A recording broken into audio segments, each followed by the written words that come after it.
بسم اللہ الرحمن الرحیم۔ میں ہوں ملک محمد علی، پروگرام بات سے بات ملک محمد علی کے ساتھ۔ اسیران تحریک انصاف شاہ محمود قریشی، یاسمین راشد، میاں محمود الرشید، چودھری اعجاز احمد اور سابق گورنر پنجاب عمر سرفراز چیمہ نے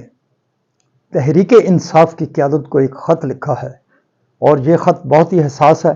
اور اس میں مذاکرات کے حوالے سے بات کی گئی ہے۔ ایسے محسوس ہو رہا ہے کہ جیسے ان رہنماؤں نے کہا ہے کہ ہماری بھی سنو۔ آج کے پروگرام میں اسی موضوع پر بات ہوگی، اور پیارے دوستوں، جن دوستوں نے ابھی تک ہمارے چینل کو سبسکرائب نہیں کیا، برائے مہربانی وہ ہمارے چینل کو سبسکرائب بھی کریں، لائک بھی کریں اور شیئر بھی کریں۔ شاہ محمود قریشی جو تحریک انصاف کے وائس چیئرمین ہیں، میاں محمود الرشید سابق صوبائی وزیر ہیں، چودھری اعجاز احمد سینیٹر ہیں، اور محترمہ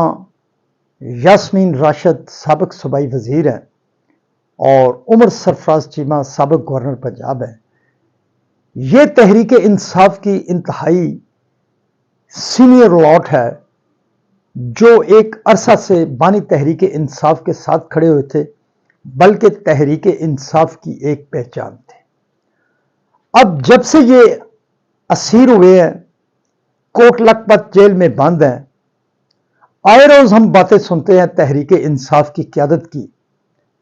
وزیر اعلیٰ کے پی کے سے لے کر وکلا تک، دیگر رہنماؤں تک، اسد کیسر تک، عمر ایوب تک،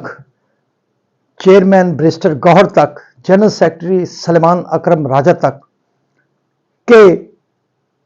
بانی تحریک انصاف عمران خان سے اڈیالہ جیل میں ملاقات کرائی جائے۔ اس بارے میں ریٹ پٹیشنز بھی دائر ہوتی ہیں، عدالتوں سے بھی رجوع کیا جاتا ہے، میڈیا کو بھی مکمل طور پر اس حوالے سے استعمال کیا جاتا ہے، اور بعض اوقات کئی مراحل ایسے بھی آتے ہیں جب کہا جاتا ہے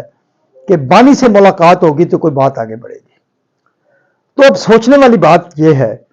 کہ یہ جو 5 سینئر ترین تحریک انصاف کے رہنما ہیں جو ایک عرصہ سے جیل میں بند ہیں، کیا کسی تحریک انصاف کے لیڈر نے اس بات کی طرف توجہ دی کہ شاہ محمود قریشی سے بھی ملاقات کی جائے،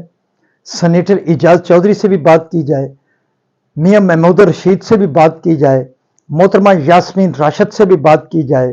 اور عمر سرفراز چیمہ سے بھی بات کی جائے، ان سے ملاقات کی جائے، ان کی رائے پوچھی جائے؟ مجبور آ کر ان رہنماؤں نے پارٹی کی اعلیٰ قیادت کو خط لکھا ہے جس میں کہا گیا ہے کہ تحریک انصاف مذاکرات کا راستہ اپنائے، اور اس خط کے بعد اجلاس تو ہوا،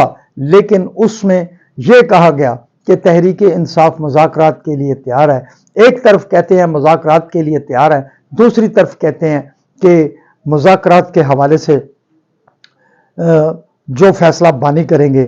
وہی ہوگا، سیاسی جماعتوں سے بات چیت نہیں ہوگی۔ تو پھر سیاسی جماعتوں سے بات چیت نہیں ہوگی تو بات چیت کن سے ہوگی؟ بہرحال تحریک انصاف کے ان رہنماؤں نے جو عرضی بھیجی ہے، اس عرضی پر تحریک انصاف کے ذمہ داران کو توجہ بھی دینی ہوگی، ان کی بات سننا بھی ہوگی، اور ان سے ملاقاتوں کا بھی سلسلہ شروع کرنا ہوگا۔ سلام پاکستان، سلام اوورسیز، اللہ حافظ۔